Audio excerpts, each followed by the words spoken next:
Conakry, 8 novembre 2015. Bonsoir, merci de votre attention et bienvenue dans cette édition. Les élèves et étudiants reprennent demain le chemin de l'école. La question préoccupe le ministère de l'enseignement préuniversitaire. Une rencontre vient de se tenir à cet effet à Conakry. Elle a regroupé les inspecteurs régionaux de l'éducation. La rentrée des classes et la gestion du personnel enseignant ont dominé la discussion. Amadou Touré.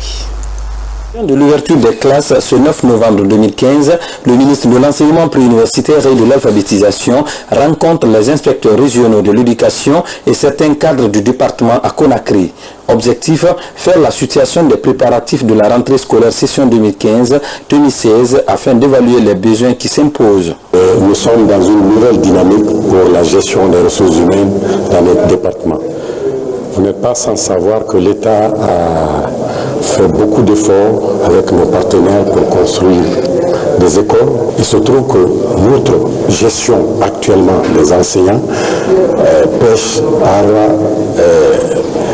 la mauvaise utilisation de ces ressources au niveau de nos structures déconcentrées.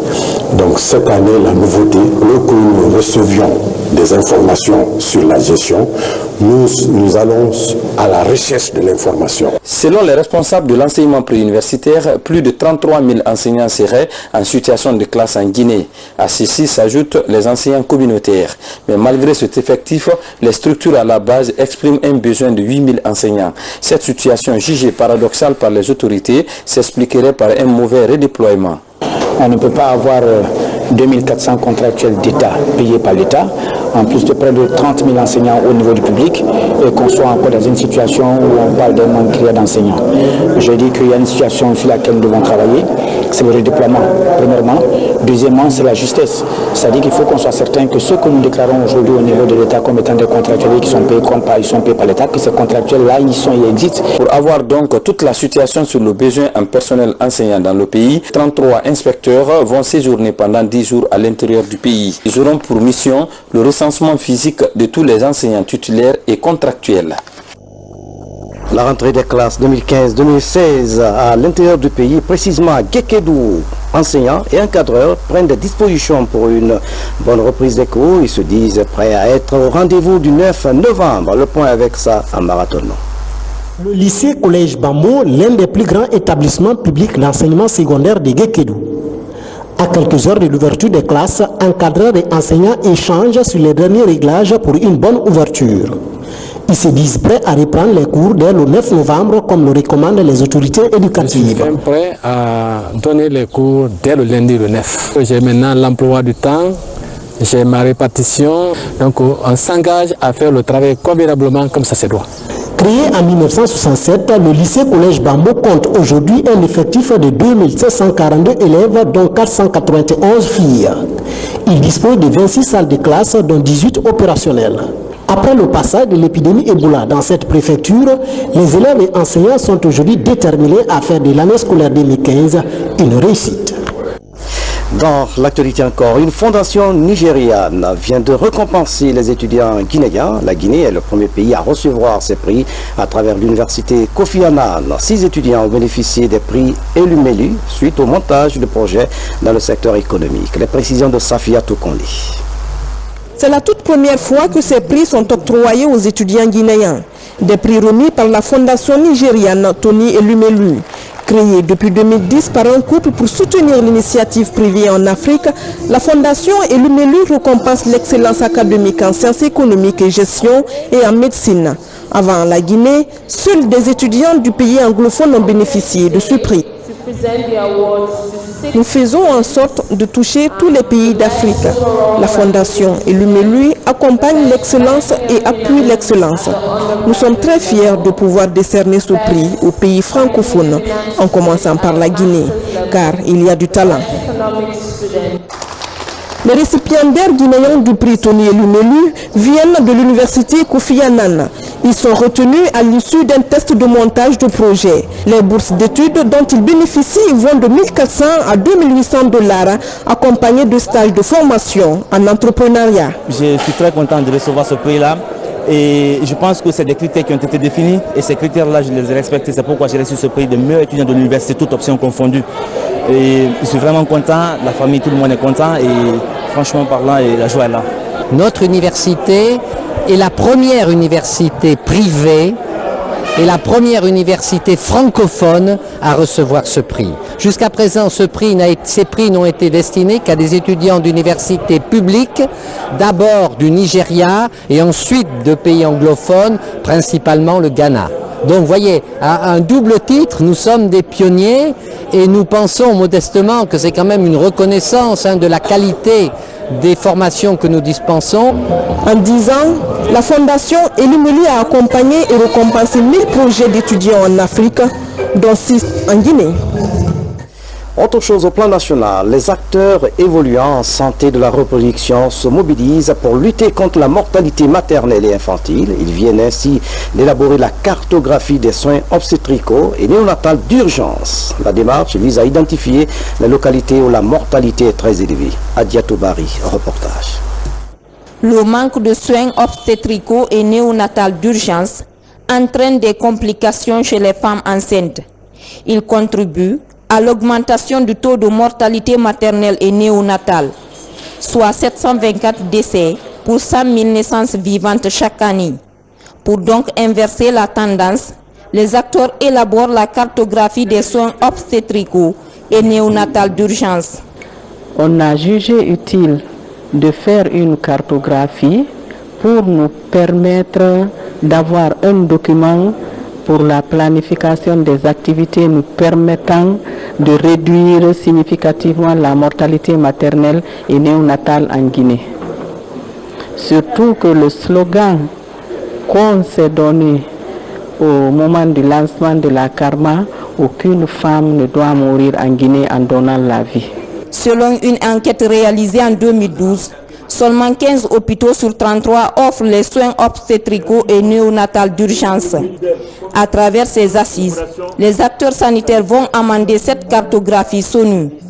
En faveur de la réduction des décès maternels dans le pays, de nouvelles stratégies seront définies. Nous espérons que les services de santé de base et les hôpitaux auront les ressources humaines requises, les infrastructures requises, les équipements requis et disposeront de médicaments en qualité pour fournir à la population qui en a besoin des services de qualité. La cartographie des SONU qui sera validée à l'issue de ces 2 jours d'atelier contribuera à orienter la prise de décision pour les actions idoines à même de contribuer efficacement à accélérer la réduction de cette morbidité et mortalité maternelle et néonatale en Guinée. La mise en œuvre de cette cartographie permettra d'offrir des soins obstétricaux et néonatales d'urgence dans les zones les plus éloignées. Le plan d'exécution prévoit le déploiement des sages-femmes et des infirmiers expérimentés dans les centres de santé de ces localités. Depuis une semaine, la Guinée n'a enregistré aucun cas confirmé d'Ebola. C'est une bonne nouvelle.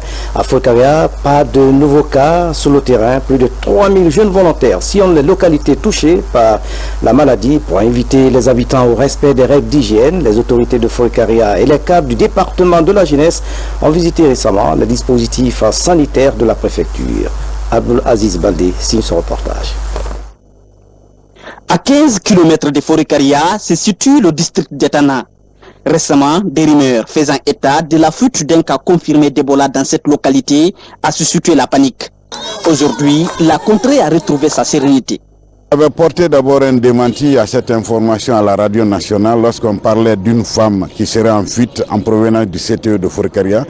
On n'a aucune malade qui est en fuite en provenance du CTE. C'est un contact qui est perdu de vue. Et un contact ne veut pas dire qu'on est malade. Il y a les malades, il y a les contacts. Les contacts, c'est ceux-là que nous suivons pendant 21 jours dans les communautés. Et cette femme appartenait à une cohorte qui a terminé son suivi il y a 2 jours. Donc, ça voudrait dire qu'il y a plus de peur que de mal. Vous voyez, tout ce dispositif imposant aujourd'hui dénote de la volonté de tous les acteurs d'en finir avec cette maladie-là. Et donc, pour très bientôt, dans 7 jours, on mettra fin au cerclage et ce sera la fin, Inch'Allah, de cette épidémie en Guinée. Tana est en cerclage depuis une semaine. À l'intérieur de ce camp se trouvent plusieurs équipes sanitaires, parmi lesquelles des mobilisateurs sociaux. Ils font de la sensibilisation porte à porte sur l'impact de la maladie. Une radio mobile dénommée Santé FM qui couvre environ 50 km participe à la communication. Nous faisons des causeries éducatives, des assemblées communautaires à travers cette radio parce que la radio est très bien écoutée dans les environs et il se trouve qu'on ne peut pas passer dans tous ces villages-là. Satisfait du dispositif déployé, le ministère de la Jeunesse et les autorités locales estiment que la situation est sous contrôle. Nous avons déployé, nous avons formé des jeunes sur Forêt-Karia, nous les avons déployés sur place et donc ces jeunes-là sont en train de s'investir à Tana. Et donc il était important pour nous de venir voir comment ils travaillent, mais aussi les encourager pour continuer davantage à travailler jusqu'à ce que l'on puisse déclarer Tana totalement exempte de la maladie Ebola. Pour encourager cette communauté à poursuivre la lutte contre le virus Ebola, des équipements sportifs pour la jeunesse ont été remis à la plateforme des partenaires. Direction l'Abbé où les acteurs de l'élevage planchent sur les maladies infectieuses qui touchent les animaux. Plus de 60 agents de service de l'élevage participent au débat. La rencontre devrait aboutir à des recommandations visant à lutter efficacement contre les maladies infectieuses. Falidou Diallo, Salfdini Diallo, reportage. Dans les contreforts du Fouta Djallon, l'élevage constitue la première activité du monde rural, d'où la création en 1987 à l'Abbé du centre de formation de l'élevage. De nos jours, ce centre est un outil privilégié du monde rural en matière de formation et d'appui conseil en élevage. Il vise à apporter un appui à l'ensemble du monde rural, c'est-à-dire l'agriculture, l'élevage, la pêche, l'environnement. Les 4 ministères du secteur rural. Également, il y a les organisations socio-professionnelles du secteur, puisque ceux-ci sont des agents ou des organisations qui accompagnent les différents ministères sectoriels. Il y a également les producteurs à la base, qui sont les principaux bénéficiaires des programmes qui seront mis en œuvre. C'est pour renforcer les capacités des auxiliaires d'élevage dans la lutte contre les parasitoses et les maladies infectieuses que se tient cette rencontre de l'Abbé. Le secteur rural, après l'agriculture, l'élevage est le deuxième. Et il concerne à peu près 300 000 familles. C'est pour rejoindre le gouverneur. 300 000 éleveurs, rien qu'à Guinée. Ce n'est pas rien. Ce n'est pas rien. Et ces éleveurs ont des revenus de 30% de la population rurale. Vous vous rendez compte? Il y a 21% du PIB. Déjà, une convention de partenariat est scellée entre la coordination nationale du projet d'appui au secteur agricole en Guinée et le CEFEL. Il concerne le renforcement des capacités techniques de 200 agroéleveurs et 60 auxiliaires d'élevage. L'autre temps fort de cette édition, la construction de la route Beila-Zérékouré tient compte des normes environnementales. Les carrières d'extraction de latérite sont restaurées progressivement. Le ministre de l'Environnement apprécie l'action de la société Simfer qui réalise les travaux. Voici le reportage de Mamadou Alphabali. La nationale numéro 1 Beila-Zérékouré en cours de bitumage. Les travaux sont financés par Rio Tinto. La réhabilitation des bandes d'emprunt utilisées pour l'extraction de la latérite est prise en compte par le projet Simandou. Ce site de 9 hectares est entièrement restauré.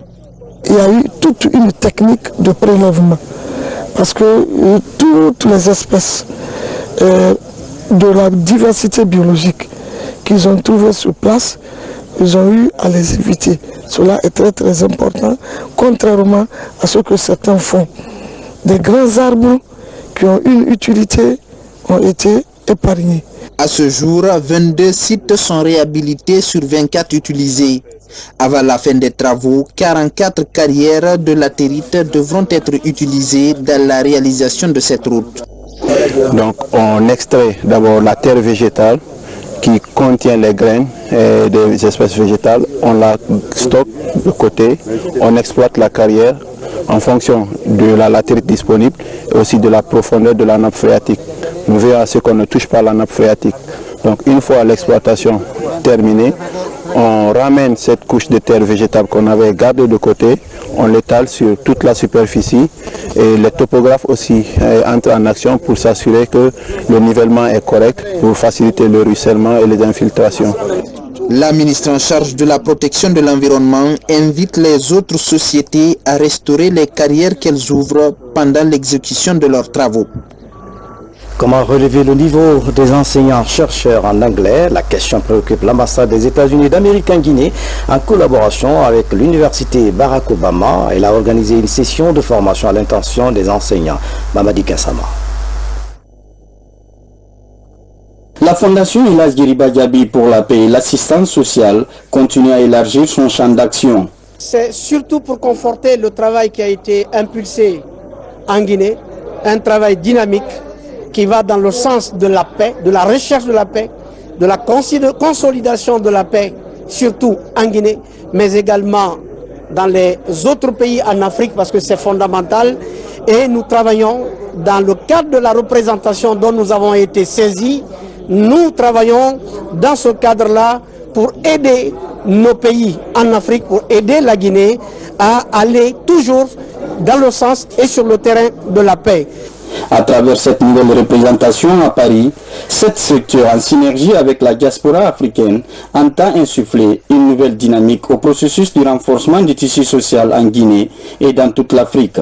La paix est plus que l'urgence que nous avons aujourd'hui et l'action d'Elas Djeriba s'inscrivant dans cette optique ne peut être que soutenue par le monde entier.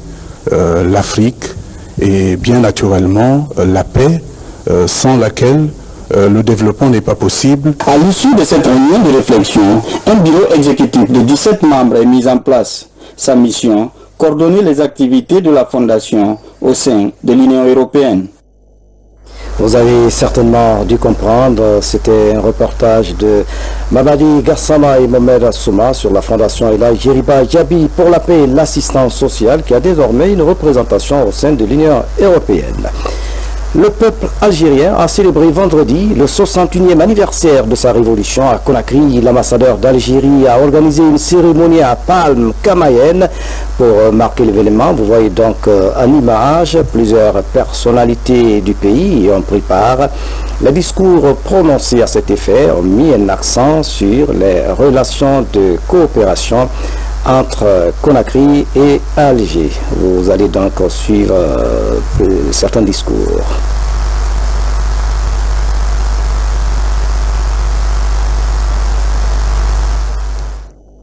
Nous célébrons cette fête dans un contexte de redynamisation des relations bilatérales algéro-guinéennes. L'objectif est de la diversifier davantage pour qu'elle englobe d'autres secteurs.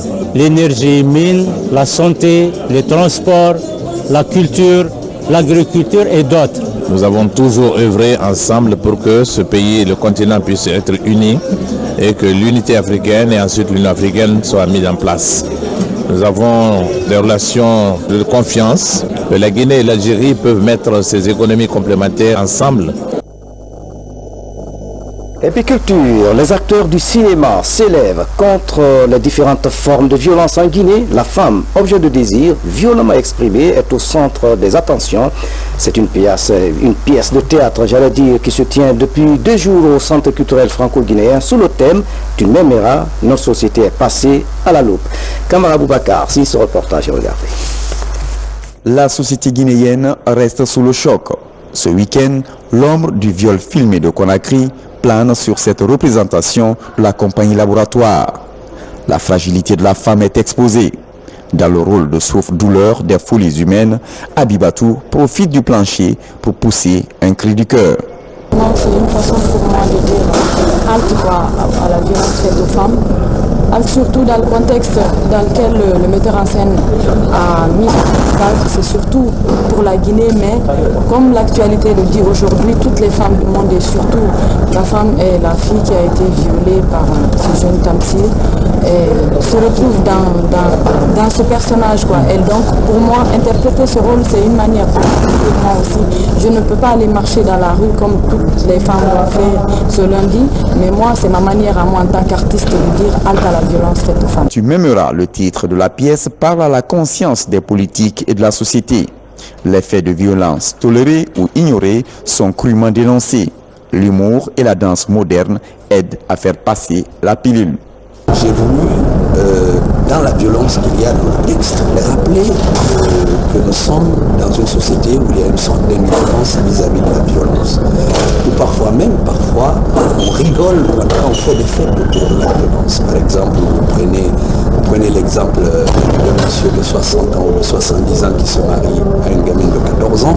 C'est de la violence, mais on fait une fête pour le mariage. Vous prenez l'excision, c'est de la violence sur une femme, mais on fait une fête.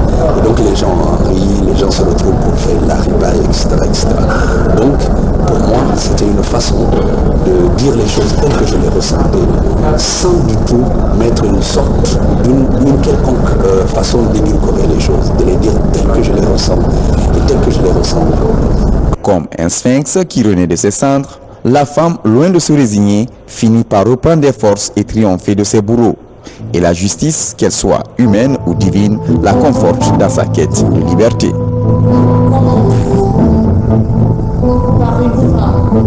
Des instruments traditionnels pour l'ensemble instrumental Badenya de Kankan Nabaya, un don du député uninominal Sekouba Konaté.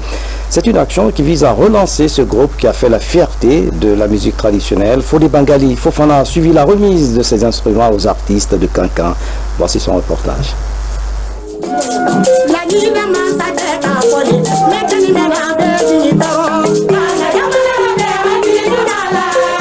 Cette note mélodieuse est de l'ensemble instrumental Badenya de Kankan, traduisant son immense joie de recevoir de nouveaux instruments traditionnels de musique.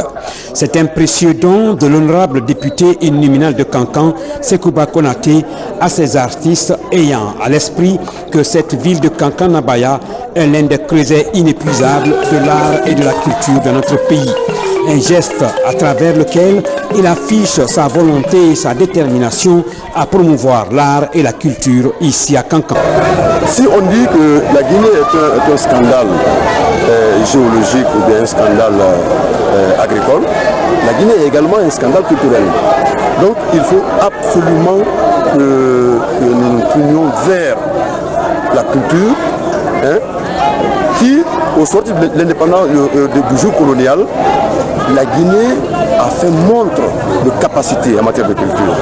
Le préfet de Kankan n'est point étonné de cet effort de l'honorable Sekouba Konaté. Il trouve en ce geste un appel.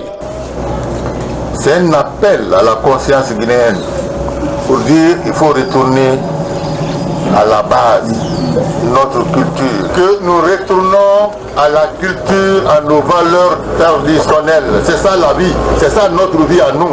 Pour Aziz Diop, ces instruments traditionnels de musique ont une valeur inestimable parce qu'ils sont les produits de la force de créativité de notre terroir. Si Fodé Bangali Fofana pour ce reportage, c'est la fin de ce journal à tous. Merci de nous avoir suivis. Excellente soirée. Où que vous soyez dans le monde. À bientôt.